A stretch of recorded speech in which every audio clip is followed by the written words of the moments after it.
James Peterson was shoveling the last bit of his driveway when his phone rang. His mother had fallen. By the time he returned from the emergency room at dusk, thankfully just a sprain, an additional 6 inches of snow had fallen.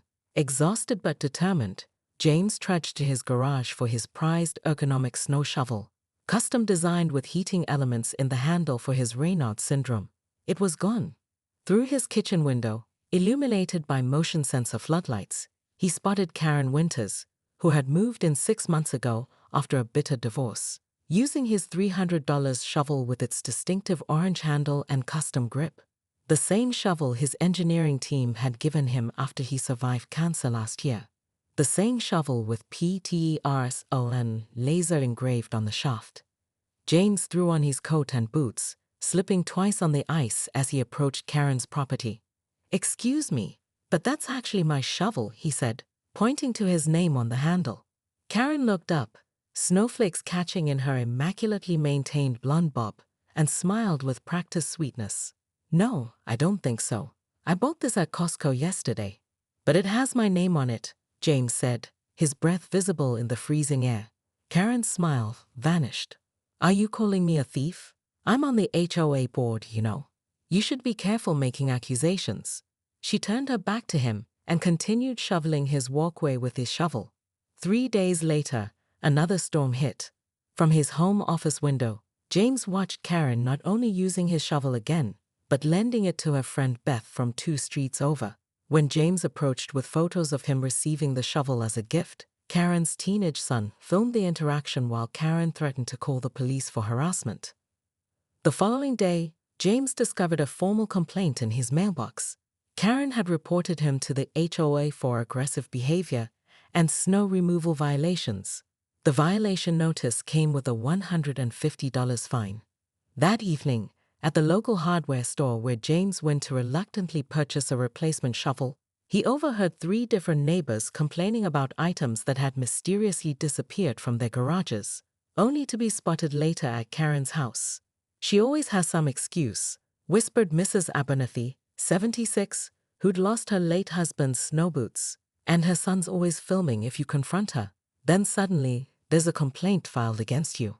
As James drove home, passing the vacant foreclosed mansion behind Karen's house with its broken water main that had been leaking for weeks despite multiple calls to the city, a plan crystallized in his mind. He made a U-turn and headed to his engineering firm's workshop. "You want to borrow the industrial pump and thermal regulators?" James's colleague Marcus asked, eyebrows raised. "For a personal project? Remember that ice hotel we consulted on in Quebec?" James replied, sketching rapidly on the whiteboard. "I'm thinking something similar, but more vertical." For 7 straight nights, James worked under cover of darkness. He tapped into the leaking water main at the foreclosed property, running specialized tubing to strategic points around Karen's property line. Using modified drone technology borrowed from his firm's surveying department, he created a lightweight framework just millimeters outside her legal boundary. The real genius was in the temperature regulation system. James designed microfilament heating wires embedded within the growing ice structure, allowing precise control over the wall's thickness and transparency. As temperatures plummeted to -15 degrees Fahrenheit, the wall rose methodically, one perfectly controlled layer at a time. By the 7th dawn, a breathtaking 15-foot ice wall surrounded Karen's house, crystal clear in some sections, deliberately opaque in others, with precisely engineered weak points that would make any amateur attempt to break through potentially catastrophic to the structural integrity of her home's foundation. The wall was architectural poetry. Morning sunlight hit the ice at precisely calculated angles, creating rainbow prisms across Karen's property while leaving her interior rooms in a perpetual blue twilight. A single maze-like corridor provided access to her front door, designed with acoustic properties that amplified the sound of footsteps but muffled voices. Within hours, the Minnesota Ice Fortress went viral. Time-lapse drone footage captured by a neighbor's teenager hit 10 million views by nightfall. 3 local news vans parked at the cul-de-sac.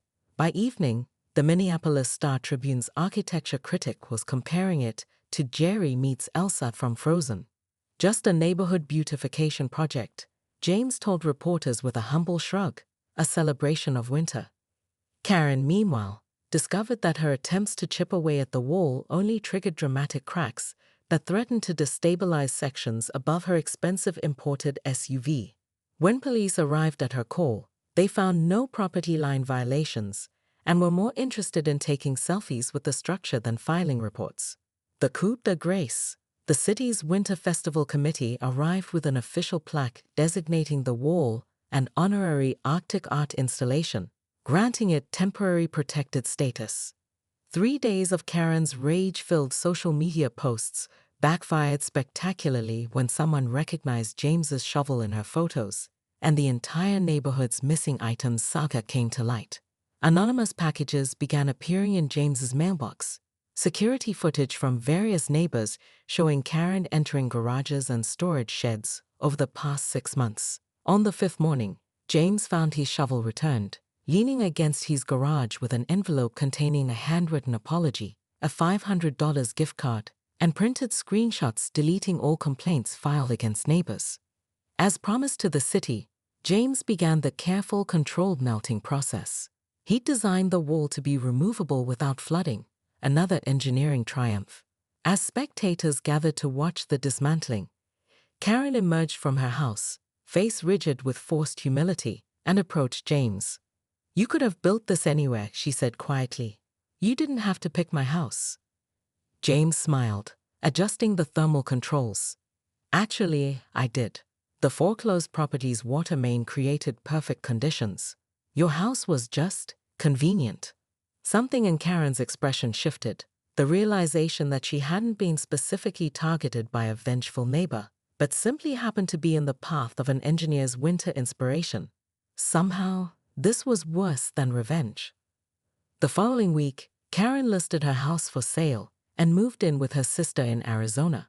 The new owners, a young couple with engineering backgrounds, became fast friends with James, frequently consulting him on home improvement projects. Every winter since, James creates a new, smaller ice sculpture in his front yard, just to keep his skills sharp. This year's piece, a meticulously detailed shovel, standing upright in a block of crystal clear ice, visible from every angle of the neighborhood,